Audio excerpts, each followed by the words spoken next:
Well, hello. We're on. Oh. How long have we been on? I don't know, a few minutes maybe. Apparently, I must have like a hotkey on, and I must have typed it. Okay, wow. I see that there are people here watching. So hello, everyone watching. Feels like somebody's watching me. I know. All right, so I'm trying to think. I was like, hopefully I didn't do anything inappropriate in the last 3 minutes. let's do a sound check real quick, if you don't mind, okay. April, while I paste in this. Okay, sound is working. On both? Well, I mean, please. Maybe. Yeah, working. Working? Both okay, groups. Cool. All right. So I am just going to post in the link real quick and the coupon code so that it's there. It's there, and then we'll just start blabbing. All right. All right. Well, how's everyone's day? Oh, great. We weren't on until I said, wow. Okay. We said, wow. Okay. Awesome. It wasn't long. Thank you, everyone. Thank you. Yes. Okay. Perfect. Great. You just get comfortable and you never know. Yeah. I was out running errands this morning. I know it was snowing and then sunny and then raining and then sleeting and then snowing. And so... yeah, it's one of those days. Okay, Steven, I see where you put the link here. So the link, we'll talk about this in a minute, but that's what we are going to be discussing today is this link to this tool that we have for you. So I'll start talking a little bit while you're doing your thing here. But so Steven has come up with this tool and to help with case utilization. Yeah. So, when it came to the point where it was time for me to delegate scheduling and even looking at case loads for BCBAs, how many clients do we need? How many can we realistically keep on our wait list, trying to look at time frames, like all of these moving pieces. When it was time for me to delegate this to an admin assistant and others in our team, it was really hard for me to be able to operationalize this, for me to put it down into words, for me to put a nice coherent description together of how to do this, because so much of it just seemed intuitive. And I think over the first few years of us putting the company together, there were just so many parts that were involved in it that I really had to take a step back and look and see what are all the pieces that I'm looking at. And so over the years we got pretty good at knowing what's included, what you need to know, all the pieces of information that you do need to know to be able to look at caseloads, to be able to look at scheduling, and all of those good things. And so Steven was working on putting this together, and why was I putting this together? ACQ. Yes. So ACQ definitely one of those. This is one of their requirements, is that you are checking to see if you have enough staff for the caseloads that you have. And so I don't know about you guys. Does anyone listening now, do you already have a system in place or a way that you figure these things out? Because I wish, this is something new that Steven has just created. This is not something that I had for our ABA agency when we were operating, and I'm a little bit mad. I want this. So yeah, does anyone have a way of figuring out caseloads just in general, even just start with how many cases can a BCBA handle?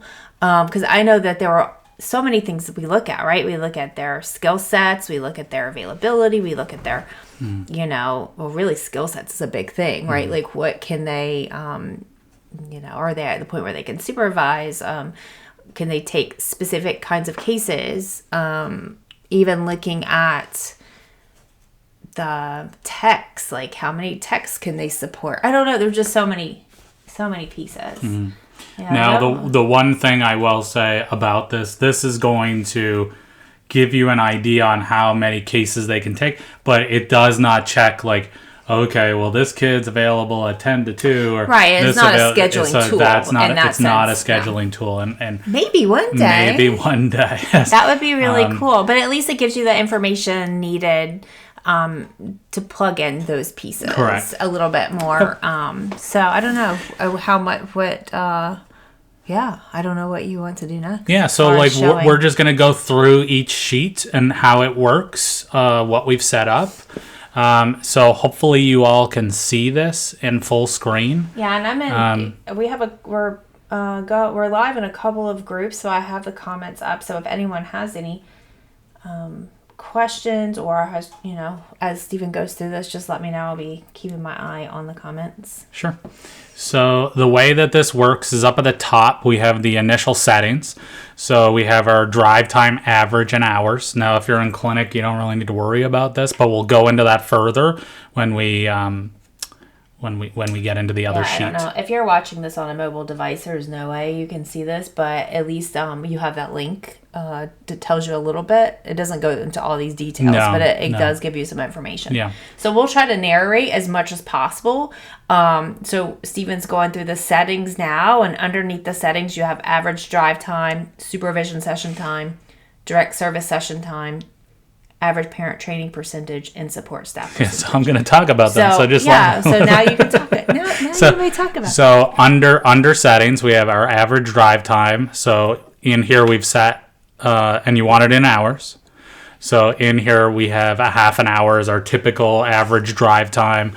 And then we have our average supervision session time in hours. So we put in 1.5 hours. You can change that to whatever you all use. And we have our average direct service session time in hours. We have 2. And then our average parent training percentage based on direct service, we have 10%. And then support staff. Support staff is like BCABAs that you have on your team, and how much can they take of the supervision. So we have 50%. Then we have under the next step is our complexity and needs. So we have a high, medium, and low. So on our high cases, we have 25% supervision. On medium, we have 15% supervision. And on low, we have 10% supervision. We have some general definitions in here, but this is what we would hope is that you take this sheet and make your own definitions, right? And then set your own supervision levels based on those definitions.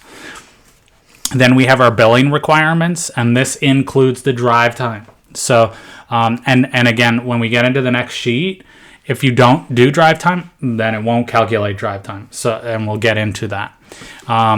And then we have our BCBA, BCABA per week, what they need to get. So we have it at 20 billable hours, again, including drive time.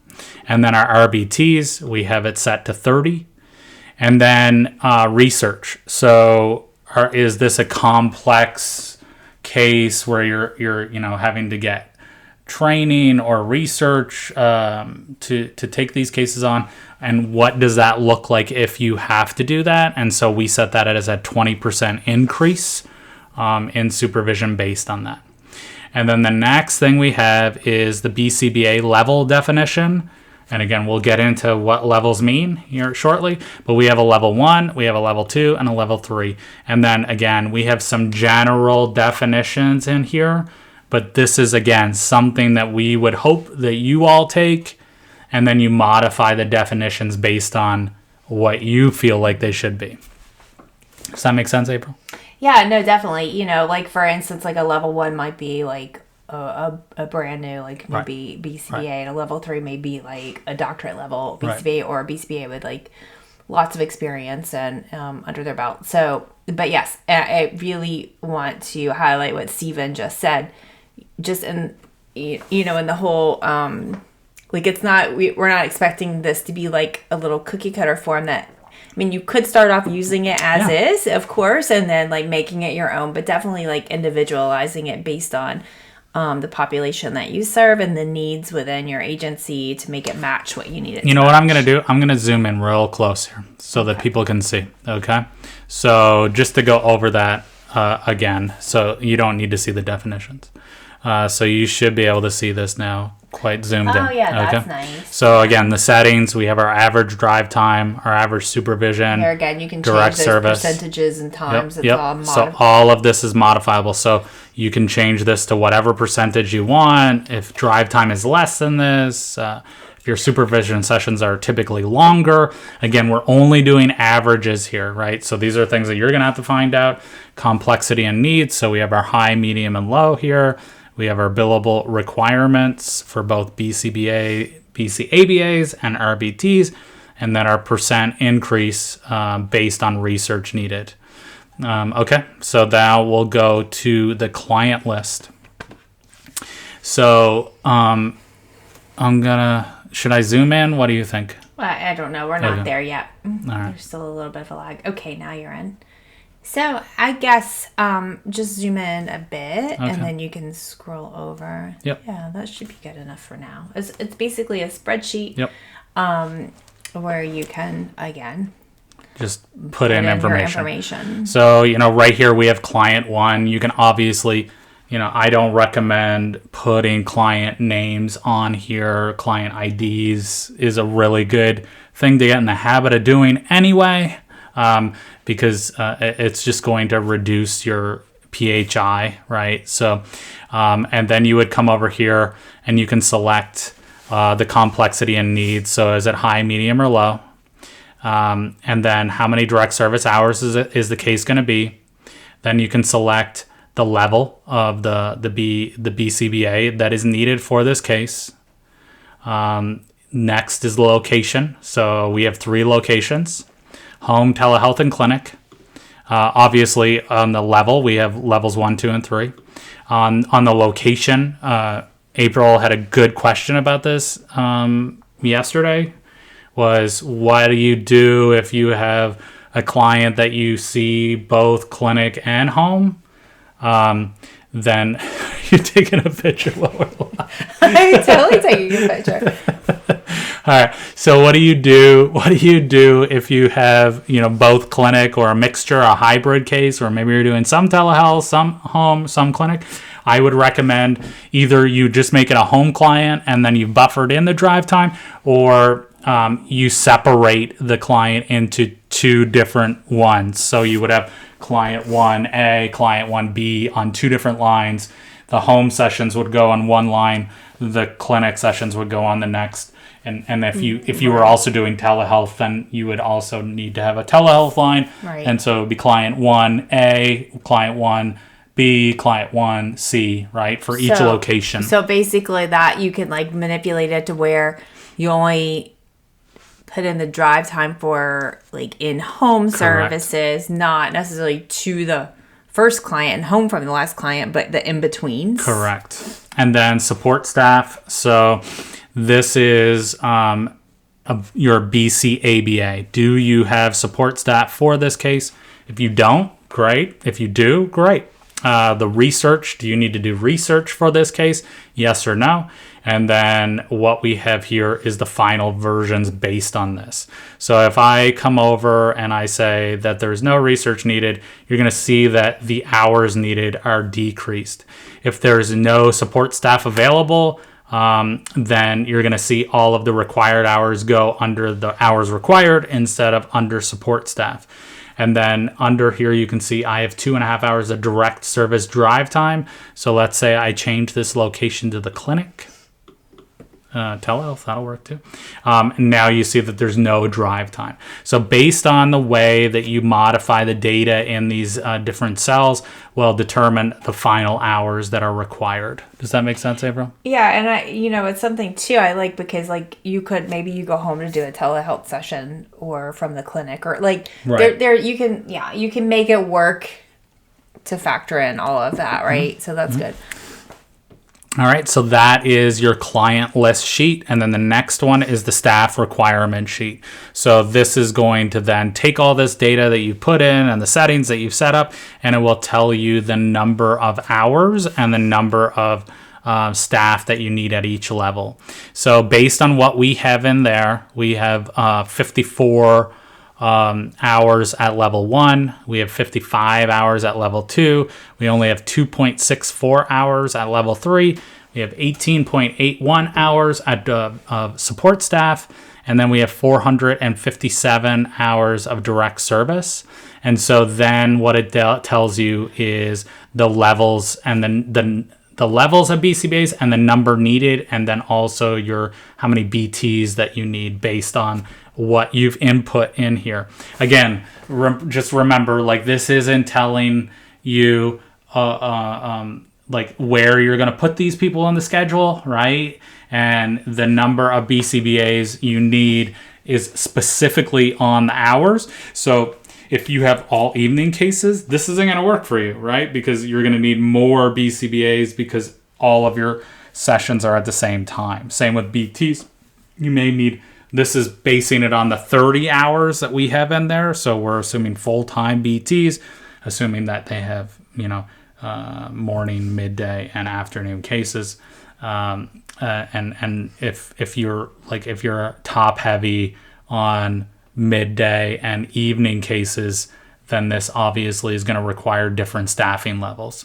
So right, but I do think that even if it doesn't 100% suit your needs, I think it's a really good spot to start. And yes. I wondered though too if you could do multiple. I know it might get like a little complicated, but if you do have like top heavy, like if you have like evenings, a lot, like maybe even like figuring out how to group it together where you could do multiple spreadsheets for each like group. Well, what you could do is come over to settings and say if you're top heavy, so your typical BT is only getting 20 hours a week, right? Then you know that, right? Based on your schedule. And right. So then you come over here and you say, well, I need 23 BTs based on my schedule, right? Yeah. So these are simple things that you can adjust in the settings to kind of make it look more like your company. It's like it gives a little bit of a checklist too of things that you need to look for when you're considering caseloads. Mm-hmm. And so that's it. So this again, we built this because it was an AC requirement. ACQ requirement is caseload utilization and knowing how many staff you need based on the number of cases and the number of hours that you have. So, but this, like you said, April, this will be a very useful tool as you're looking at even your wait list, right? Like you've got a number of people on your wait list. How many people do I need to take on these cases so you can start the hiring process? Or even for hiring too. Like how, because that is such a, I don't know, the scheduling itself is a puzzle, but then it's like it's like another mind game working with like how many people do I need to hire to be able to take people off the wait list. Like it's a whole thing. It looks like, I don't know at what point I lost the screen. Just now. Just I now? believe. Oh, okay. I mean, not that long ago. Okay. All right. So this screen was up with all the BTs. Well, you can make sure. Okay. So here it is if you missed it. So if I don't know if I missed this or not. So you can see the level of number 1 hours, number of level 2, level number 3, and then your support staff. So this is your BCABA hours, and then your direct service hours. And then based on this information, then it tells you how many BCBAs at each level that you need. And so like it's as simple as coming in here, and if I go back to my client list and I switch this out. So I put in some of these level 1s. Let's make them level 3s.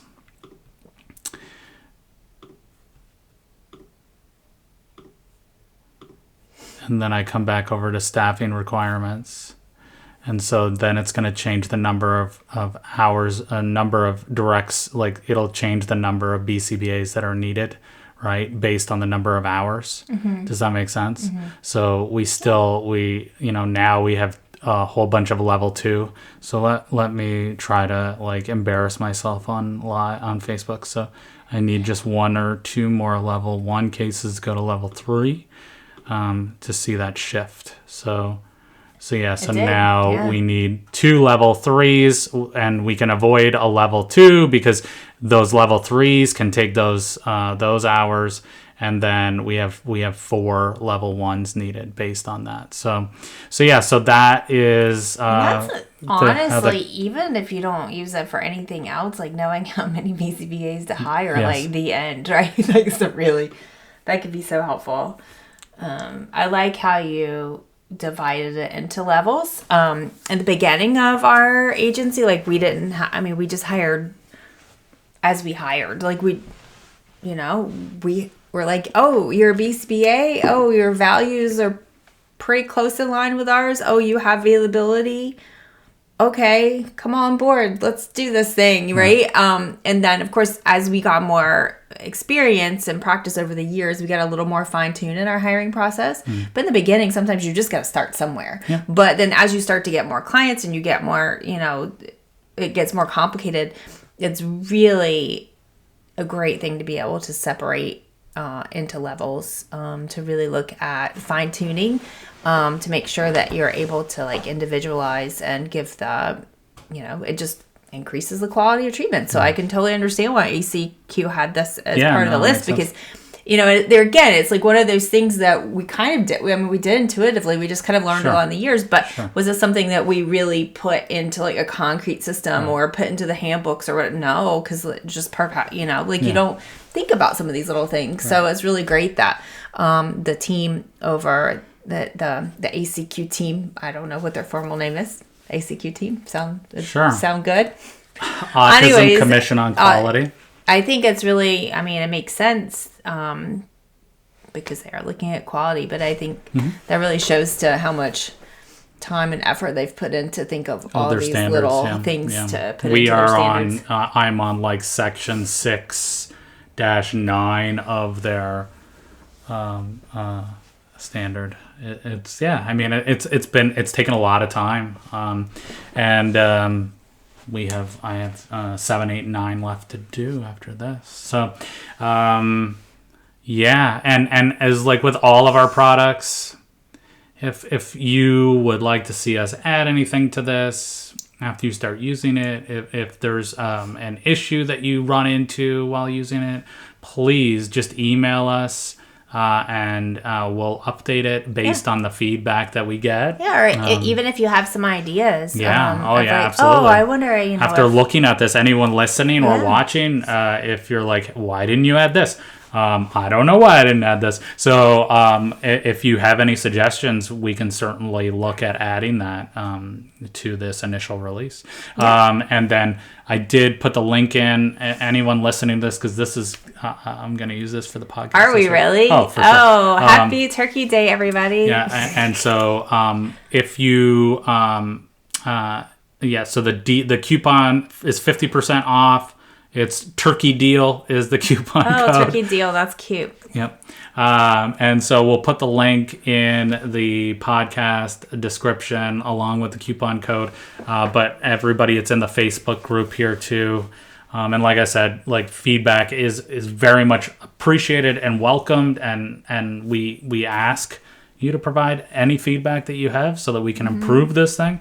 And anyone listening to this or listening or watching after the fact, any feedback, anything that we can add to it, just say it, and we'll certainly add it as we can.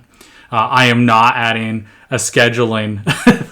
I'm not adding a scheduling component to this. Good luck.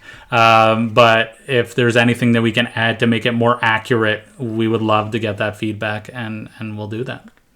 Yeah. I guess that's it. Thank you guys for watching. Those of you who are in real time, and then those of you who listen and watch later.